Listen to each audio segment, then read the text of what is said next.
Hello my dear students. So today we will start the new chapter, that is heredity and evolution. So before going into the detail of this chapter, first just have a look of the few terms or the definition of those terms which I will use later on for the explanation. Okay, so first one is the inheritance. So what is inheritance? So that is the process by which characters pass from one generation to another. Okay. Next one is the heredity. So that is the transfer of character from parents to offspring or from one generation to another generation.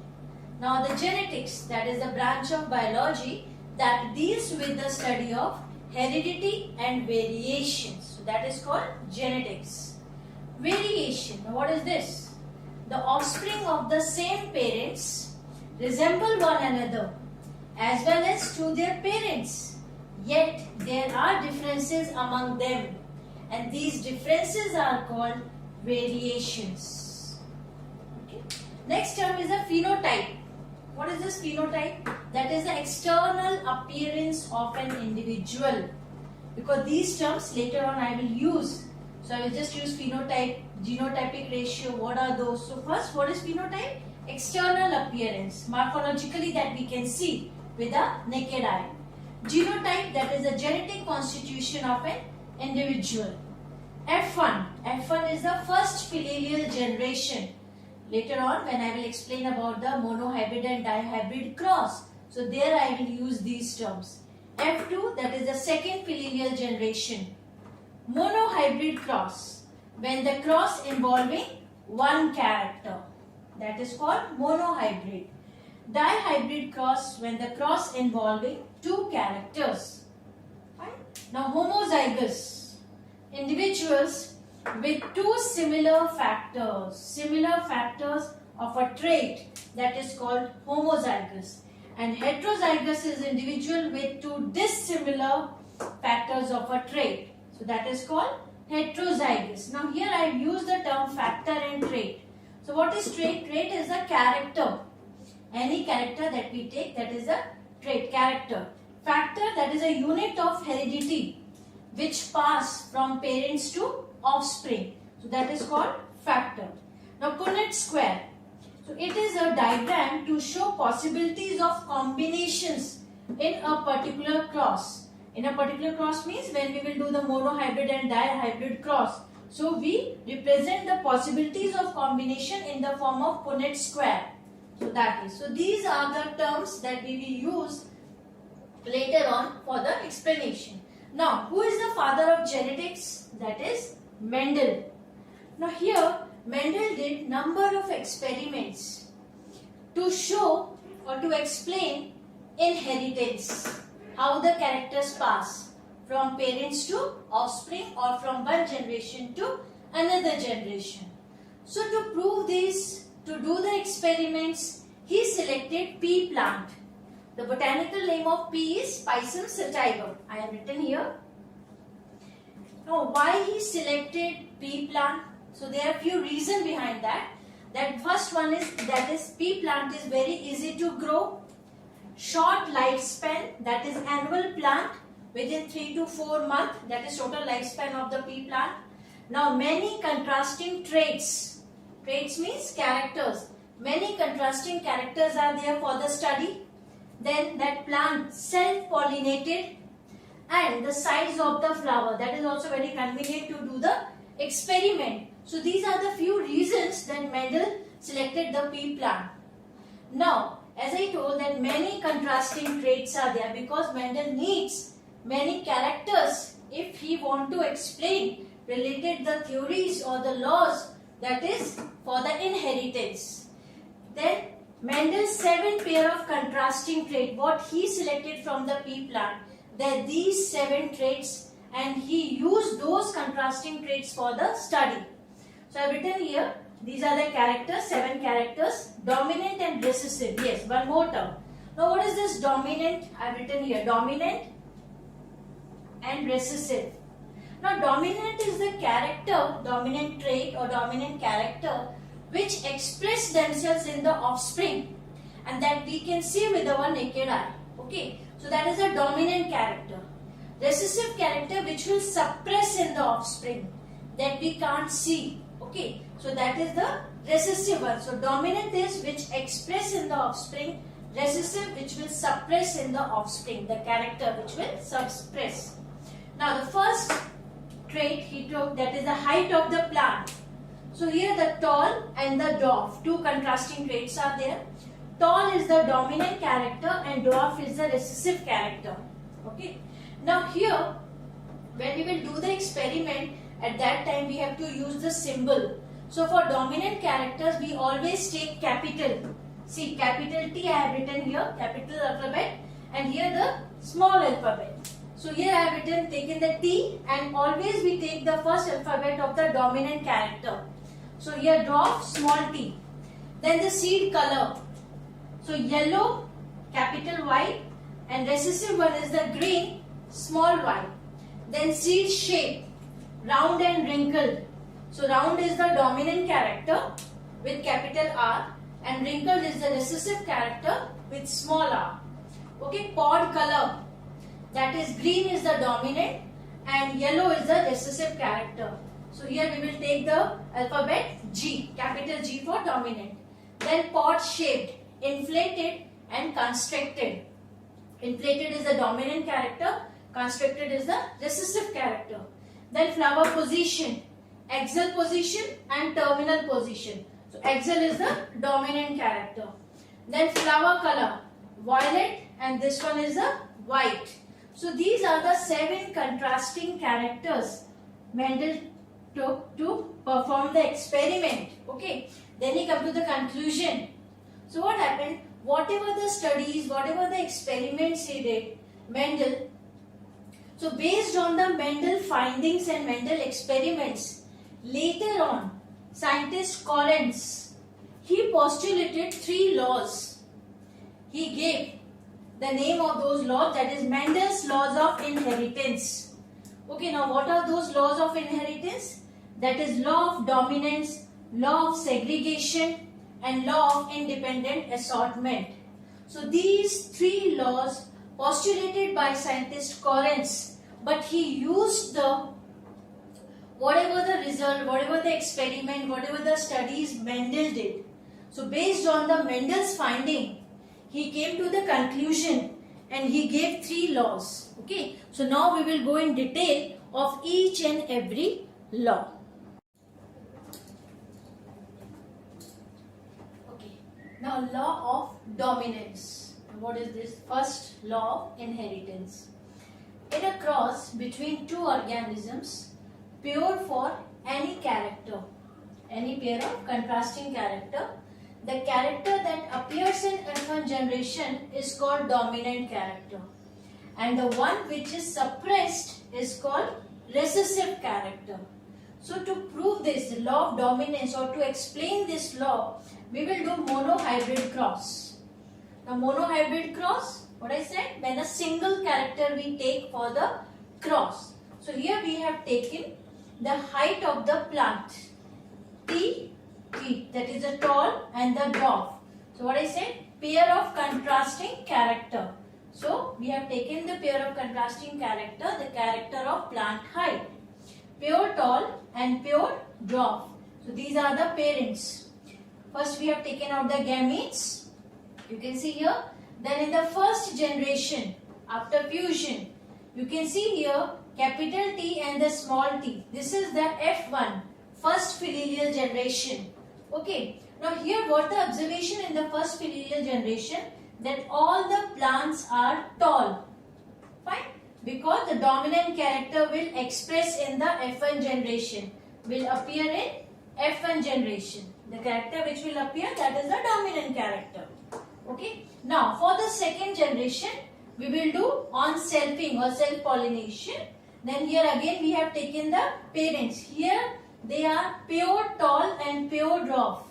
But here you can see they are heterozygous or the hybrids. Fine, dissimilar factors are there. Okay, these are homozygous. So here again we will take out the gametes, capital T, small t. Here capital T, small t. Then we have take out the F2 generation. F2 generation I have shown here in the Punnett square. Punnett square is the diagram which will represent the all possible combinations in the generation. So here I wrote the gametes, capital T, small t, here capital T and small t. Then I will take out the combination. Here you can see. So after this, the first block you can see capital T, both are capital T. So that is the pure tall plant. This one capital T and small t, here also capital T and small t. So they are also tall, but they are hybrid tall. And this one is totally dwarf, pure dwarf plant. So here we can say phenotypic ratio. What I said phenotypic means external appearance. Morphologically we can see with our naked eye.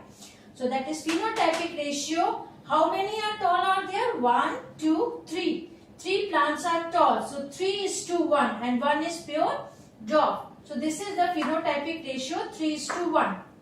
Fine. Now another one is a genotypic ratio, means the genetic constitution of the offspring. Now here the ratio is 1:2:1. Why? See, one is pure tall, this one is pure dwarf, and these two are the hybrid tall, heterozygous condition. That's why the ratio genotypically is 1:2:1. I've written here, and phenotypic is 3:1. Phenotypic means external appearance. So when we see these offspring, 3 plants will be tall and 1 is dwarf. So that is 3:1. And genetic constitution, that is 1:2:1. So just remember this. And in the exam, if they ask about the law of dominance or how we can say that character is dominant and other character is recessive. So for this you have to draw this flow chart. You have to show with this cross, monohybrid cross. You have to represent, write everything in this way only. Parents, gametes, then F1 generation. Then again for the F2 generation, parents, gametes, and these are the Punnett square. Then phenotypic and genotypic ratio. Fine. Now after saying this, just come again. When two dissimilar, in other words, when two dissimilar factors of a character are present in an organism, two dissimilar factors of a character are present in an organism, only one will express itself, is called dominant, and the other unexpressed, that is called recessive. So two dissimilar factors, here you can see two dissimilar factors are there. So in the offspring, so one will express and other will unexpressed. So that is the law of dominance. You can write this one or this, simple. So here what we have written here, a cross between two organisms, pure for any pair of contrasting trait. The character that appear in F1 generation. So F1 generation, all tall plants. So that is called the dominant. And the one which suppress is recessive. So this is the first law. Now the law of segregation. What is this? Two factors of a character are separated at the time of gamete formation. And each gamete gets only one factor for that character. So it means gametes are always pure for that particular trait or particular character. Here I have shown one example also. This is the heterozygous condition, capital T and small t. And when we take out the gametes, you can see here this capital T and this one separate. So two gametes are there. So this gamete is for pure tallness and this gamete is for pure dwarfness. So both the characters are present here, but they will not mix with each other. And when the gametes are formed, they will be separated and then they will show the pureness of that particular character. So this is called law of segregation, and this law is also called as law of purity. Okay, so here we can see the gametes are, this gamete is for pure tallness and this gamete is for pure dwarfness. Right? Now the third law and the last one, law of independent assortment. Now what is this? The inheritance of two or more pairs of contrasting trait in such a way that one pair of contrasting trait is independent of the other pair. Okay. Now You can understand this law very well when we will do this dihybrid cross. So for the third law, that is law of independent assortment, we have to explain with the help of dihybrid cross only. Why? Because here we will take two characteristics. Okay. And for the first law, what we did? Monohybrid, single character. Okay. Now here we will take two contrasting characters. So here I have taken parents, that is capital R and capital Y, that is round and yellow, here wrinkled and green. And what is this? Shape of the seed. Okay, shape, round and wrinkled, and color of the seed, yellow and green. Fine. So here we have taken these two characters, that is the shape and the color of the seed. Then we have taken out the gametes. Here you can see capital R and capital Y. Here small r and small y. Then F1 generation, first filial generation. Here we got capital R, capital Y, small y. And we have seen that in the first generation, all the seeds produced by those offsprings, they are round and yellow. The dominant character will express in the F1 generation. Fine. Now for the F2 generation, on selfing, again we took the parents. Then we have taken out the gametes here. Okay. Here 4 gametes each parent. Why? Because the two characters we are taking. Then F2 generation, first we will write all the gametes here. Then we will in the boxes all possible combinations. Okay. Now after going into the detail of these combinations, we come to the conclusion that phenotypic ratio means the external appearance of those offsprings. That ratio is 9:3:3:1. So now we will see what are those combinations. So 9 offsprings, they are round and yellow. And the other 3 offsprings, they are wrinkled and yellow. Fine. Next 3, that is round and green. And the last only 1 offspring, this one, that is wrinkled and green. So here we have seen round and yellow and wrinkled and green we have taken. But in the offsprings, in the F2 generation, we got 2 more new combinations. What are those? Wrinkled and yellow, round and green. How? Because whatever the 2 contrasting traits we have taken here in the parents, okay, so when they express themselves in the F2 generation, they are not depending upon each other for the expression. Fine. So this is the law of independent assortment. See, now I will read out this again. The inheritance of 2 or more pair of contrasting trait in such a way that one pair of contrasting trait is independent of the other pair, or one pair of contrasting trait is not depending upon the other for the expression. So they inherit independently in the offspring from one generation to another generation. That's why here we got 2 new combinations also. So phenotypic ratio is 9:3:3:1. Fine. So when we see these offsprings, so these are the laws of inheritance, and that is who gave? Correns, by using the experimental conclusion or findings of the Mendel. That's why he gave the name Mendel's laws of inheritance. Please remember, for first law, that is law of dominance, always you have to explain with the help of monohybrid cross, and the law of independent assortment, that you will explain always with the dihybrid cross.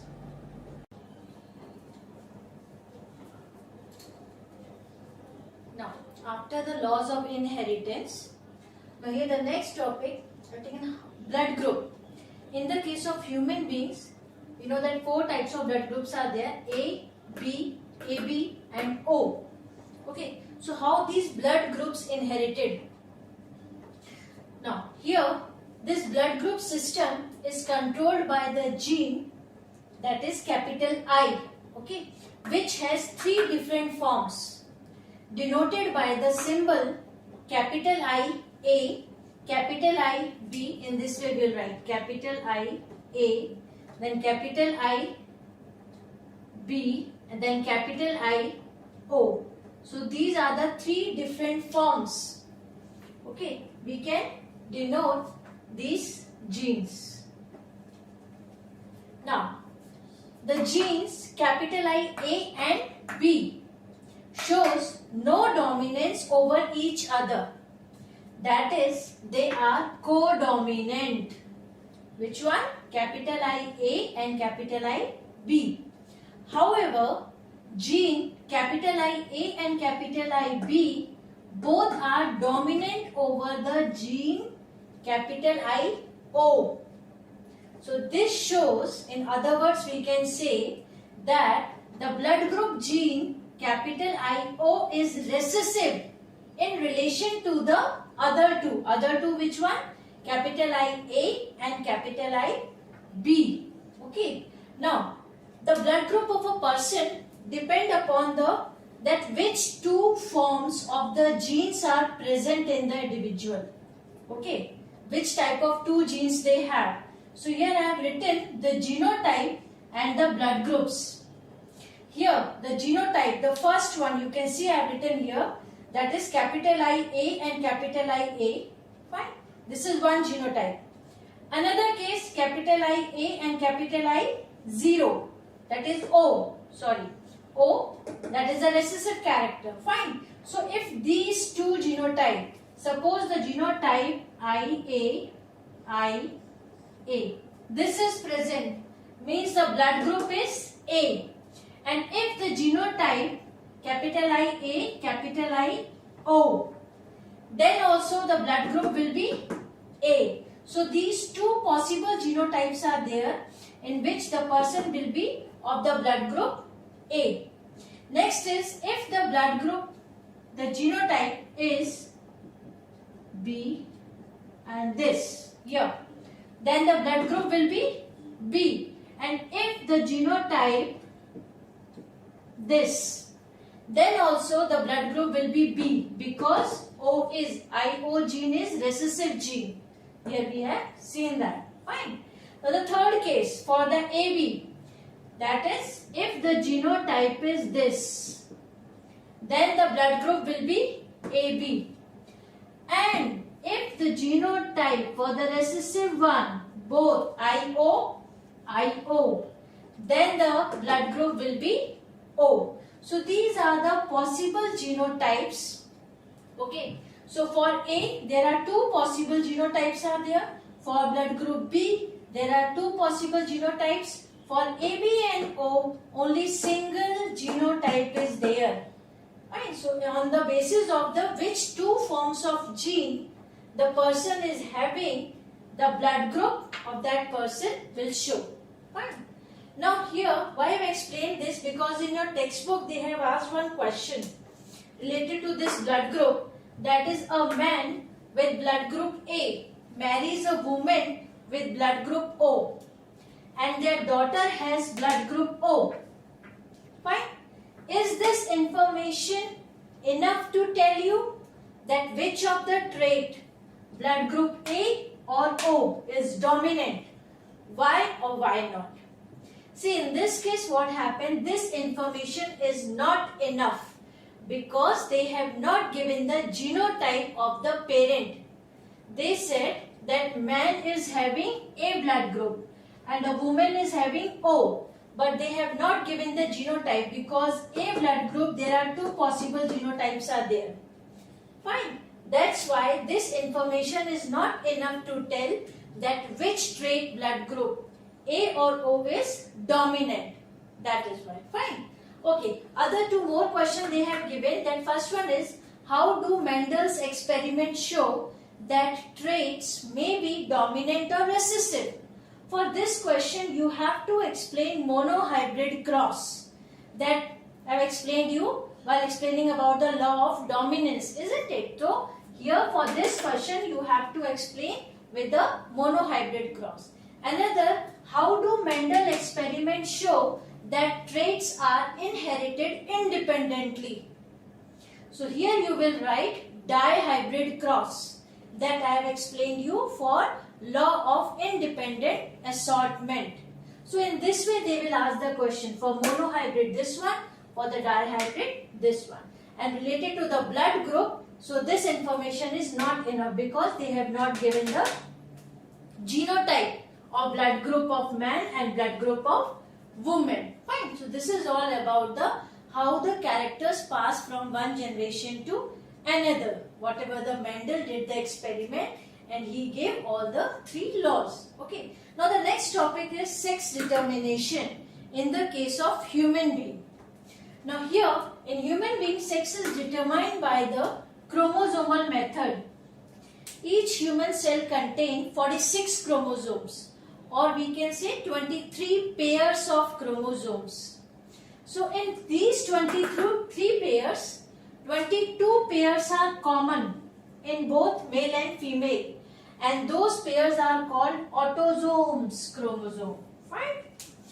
And the 23rd pair, which determines the sex of the baby, and that is called the allosome, and which is different in male and female, and that is also called sex chromosome. So 22 pairs are autosomes and 23rd pair is allosome.